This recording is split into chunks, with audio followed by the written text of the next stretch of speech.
시편 125편 1절에서 5절 말씀입니다. 주님을 의지하는 사람은 시온산과 같아서 흔들리는 일이 없이 영원히 서 있다. 산들이 예루살렘을 감싸고 있듯이 주님께서도 당신의 백성을 지금부터 영원토록 감싸주신다. 의인이 불의한 일에 손대지 못하게 하려면 의인이 분깃으로 받은 그 땅에서 악인이 그 권세를 부리지 못하게 하여야 한다. 주님, 선한 사람과 그 마음이 정직한 사람에게 은혜를 베풀어 주십시오. 주님, 비틀거리면서 굽은 길을 가는 자를 벌하실 때에 악한 일을 하는 자도 함께 벌받게 해주십시오. 이스라엘의 평화가 깃들기를. 오늘 시편은 바벨론 포로기 이후에 예루살렘에 새로 지은 성전이 있던 시절을 배경으로 하는 것으로 보입니다. 당시 예루살렘을 찾는 순례자들은 생존하기 위해 이방 지역으로 흩어져서 다른 신을 믿는 자들 사이에서 살아야 했던 사람들이었습니다. 그런 상황에서 예루살렘을 찾는 순례자들의 마음이 어떠했을지는 오늘 본문의 시편이 잘 보여주고 있습니다. 예루살렘에서 멀리 떨어진 이방 지역에 살다가 절기를 맞이하여서 예루살렘을 찾는 이들의 눈에 멀리 시온산이 보이기 시작하면 그들의 가슴이 뛰기 시작했을 것입니다. 비록 솔로몬이 지었던 성전은 파괴되고 지금은 그것과 비교하면 초라한 성전이 세워져 있기는 하지만 시온산은 여전히 그 자리에 서 있고 성전에서는 여전히 제사를 드리는 연기가 올라가고 있는 것을 보면서 자신도 흔들리지 않고 하나님을 의지하겠다고 다시 한번 다짐할 수 있었을 것입니다. 그러면서 순례자들은 산들이 변함없이 그 자리에서 예루살렘을 두르고 있듯이 하나님이 당신의 백성을 보호하실 것이라고 확신해 고백을 합니다. 우리도 순례자처럼 하나님을 인정하지 않는 세상 속에서 매일 전쟁과도 같은 삶을 살아가고 있지만 그럼에도 함께 믿음의 공동체로 주님의 몸된 지체가 하나님을 예배하는 모습을 보면서 하나님이 여전히 우리를 지키시며 사랑하신다는 그 사실을 고백하며 확신할 수 있습니다. 예루살렘은 지리적으로 천혜의 요새와 같은 곳이었습니다. 그러나 아무리 지리적으로 난공불락 같은 요새라 할지라도 영원할 수는 없습니다. 시인은 영원하시고 전능하신 하나님이 지키시기 때문에 하나님을 의지하는 자들이 영원히 안전하다고 노래하고 있습니다. 하나님께서는 스가랴 선지자를 통해서 친히 불로 둘러싼 성곽이 되어서 예루살렘을 지키실 것이라고 약속하셨습니다. 물론 여기에서의 예루살렘은 하나님의 신실한 언약의 백성이 거할 영원한 새 예루살렘을 의미합니다. 하나님을 향한 시인의 이러한 믿음의 고백은 세상의 그 어떤 것도 두려워하지 않는 담대함의 근거가 됩니다. 시인은 자신이 하나님을 의지하기 때문에 두려워하지 않을 것에 대해서 혈육을 가진 사람이 나에게 어떻게 하겠느냐라며 육신으로는 자신을 두려워하게 할 수 없다는 것을 믿음 안에서 선포하고 있습니다. 이러한 시인의 선포는 하나님이 어떤 분이신지를 믿기 때문에 할 수 있는 것입니다. 하나님께서는 일찍이 출애굽 때 이스라엘 백성에게 하나님을 사랑하고 의지하며 하나님의 말씀을 청종하면 그들의 생명을 지켜주시고 약속의 땅에 거하게 하시겠다고 약속하셨습니다. 그리고 그 약속은 그리스도 안에서 하나님을 믿고 의지하는 자에게 영생을 주시는 복음의 핵심의 말씀입니다. 오늘 본문에서는 하나님을 의지하는 사람들과 굽은 길을 가는 사람들을 언급하고 있습니다. 세상의 권세는 강압적인 힘으로 통치하는 경우가 많습니다. 악인들은 힘 있는 것처럼 보이지만 그들의 통치는 명백하게 한계를 가지고 있습니다. 하나님을 따르는 의인들의 땅에서는 그들의 권세가 힘을 잃게 됩니다. 하나님의 통치가 있는 곳, 하나님을 섬기는 사람들이 있는 곳은 하나님의 법이 통치하게 됩니다. 이윤과 권력, 개인주의와 경쟁의 논리는 사라지게 되고 화평을 이루고 섬기면서 사랑의 띠로 하나가 됩니다. 하나님께서는 하나님을 의지하는 사람은 안전하게 보호하시고 선대하시지만 대부분의 사람들은 여전히 자신의 굽은 길로 가려고 합니다. 그들은 자기의 감정과 탐욕 그리고 이익을 위해서 자신에게 주어진 길을 굽게 만듭니다.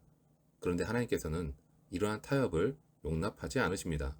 하나님을 따른다 하면서 여전히 굽은 길로 가는 사람들을 하나님은 범죄하는 자들과 함께 다니게 하십니다. 하나님은 사랑이 많으신 분이지만 하나님을 온전히 따르지 않는 자들을 위해서는 일하지 않으십니다. 하나님은 믿는 자들을 보호하십니다. 그 보호하심은 흔들릴 수 없습니다. 천지를 지으신 하나님은 잠시도 쉬지 않으시고 우리를 도우시고 지키십니다. 하지만 우리는 그와 반대로 언제나 흔들립니다. 죄와 탐욕과 세상의 대적으로 인해 의심하게 되고 불안해합니다. 성경은 이렇게 불안해하며 흔들리는 우리에게 언제까지 불안해할 것인지를 묻습니다. 그리고 우리가 가지고 있는 두려움을 버리고 하나님께 소망을 둘 때 언제나 우리를 지키시는 하나님을 찬양하게 된다고 합니다. 여호와를 의지하는 사람이 가진 것이 있습니다. 그것은 흔들릴 수 없는 산과 같은 안전함입니다. 성경은 하나님을 의지하는 자를 하나님께서 반드시 지키신다는 약속들로 가득 차 있습니다. 하나님의 보호하심에는 아무런 문제가 없습니다. 문제는 우리에게 있습니다. 하나님의 완전한 보호와 함께 하심에도 불구하고 우리는 하나님을 온전히 신뢰하지 못합니다. 부활하신 예수님을 보고도 의심을 합니다. 그래서 믿음의 싸움은 우리가 의심을 물리치고 온전히 하나님을 신뢰할 수 있는가의 문제로 귀결이 됩니다. 한 이야기가 있습니다. 과테말라의 원주민은 사용하고 남은 자투리천으로 2에서 3cm 크기로 걱정 인형이라는 인형을 만듭니다. 그리고 걱정거리가 생기면 밤에 잘 때 베개 밑에 그 인형을 넣어두고 잡니다. 그러면 걱정 인형이 모든 걱정을 다 가져간다고 믿기 때문입니다. 그런데 이 걱정 인형이 과테말라에 온 관광객들에게 꽤나 인기 있는 상품이라고 합니다. 특히 관심을 끄는 것은 어린 아이들도 걱정 인형의 효능을 듣고 그것을 사간다는 것입니다. 어린 아이라고 해서 걱정으로부터 자유로운 것은 아닙니다. 어른의 생각으로는 비록 사소해 보이는 것일지 모르지만 아이들도 자신이 생각하는 걱정거리를 한두 개씩 가지고 있습니다.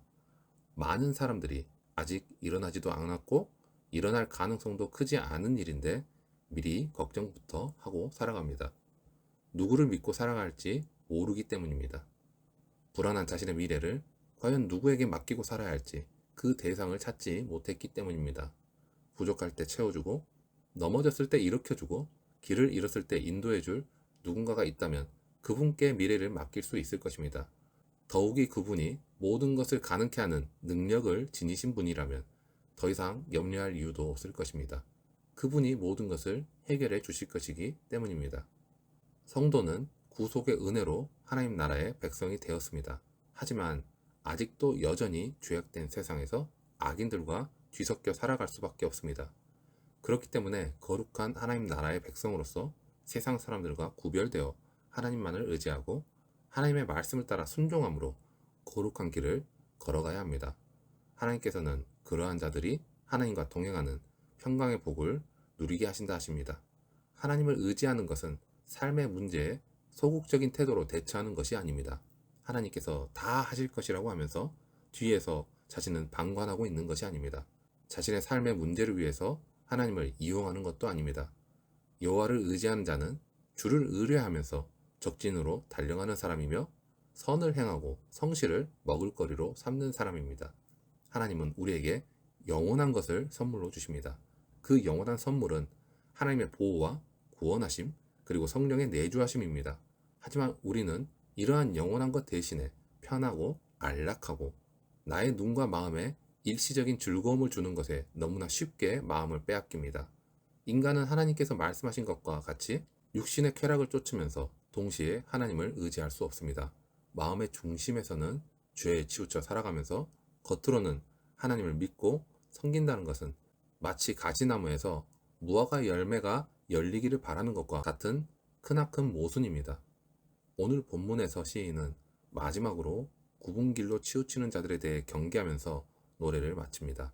굽은 길로 치우치는 자들은 하나님을 섬긴다고 하면서도 유혹에 빠져서 죄악의 길을 선택하는 자들을 의미합니다. 그리고 이들은 결국 하나님을 믿지 않는 자들과 같은 자리에 있게 될 것이라고 전합니다.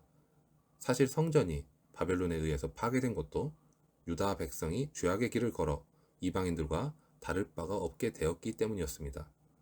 하나님의 백성은 외부의 공격에 의해서 무너지는 것이 아니라 내부의 부패함 때문에 무너집니다. 만약 우리가 죄악의 유혹을 단호하게 뿌리치고 하나님께서 제시하시는 그 거룩한 길을 선택한다면 하나님 안에서 누리는 평안이 우리를 떠나지 않을 것입니다. 오늘 말씀과 같이 죄의 유혹을 단호하게 뿌리치고 하나님을 간절히 두드리고 찾으며 부르짖으면 하나님께서 우리를 긍휼히 보시고 우리를 보호하실 것입니다. 자신이 생각하고 바라던 세상에서의 어떠함이 아니라 하나님을 의지하고 하나님을 바라봄으로써 하나님의 선하심을 경험하며 함께 나아가는 우리 모두가 되기를 소망합니다.